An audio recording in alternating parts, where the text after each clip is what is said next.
DD10 news આપનું હાર્દિક સ્વાગત છે। હું છું હેપી અને હવે જોઈએ આજના મુખ્ય સમાચાર। સાઠંબા પ્રાથમિક શાળામાં શાળા પ્રવેશોત્સવ અને કન્યા કેળવણી મહોત્સવ યોજાયો। નવરચિત સાઠંબા તાલુકા મથકે આવેલી સાઠંબા પ્રાથમિક શાળામાં તાલુકા પંચાયત પ્રમુખ મનહરસિંહ સોલંકીના અધ્યક્ષસ્થાને કન્યા કેળવણીની શાળા પ્રવેશોત્સવનું કાર્યક્રમ આયોજન કરવામાં આવ્યું હતું।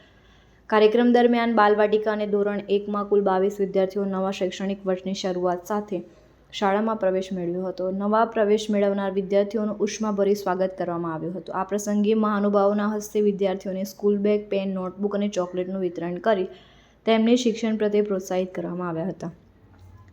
કાર્યક્રમમાં લાયઝન અધિકારી તરીકે CRC દિલીપભાઈ પટેલ, તાલુકા પંચાયત પ્રમુખ મનહરસિંહ સોલંકી, સરપંચ ધ્રુવકુમાર પંચાલડે, સરપંચ ઋતુરાજસિંહ સોલંકી, માનવેન્દ્ર સોલંકી, રાકેશસિંહ ઝાલા, ગ્રામ પંચાયતના સભ્યો, આગેવાનો, SMC સમિતિના સભ્યો તેમજ મોટી સંખ્યામાં ગ્રામજનો ઉપસ્થિત રહ્યા હતા।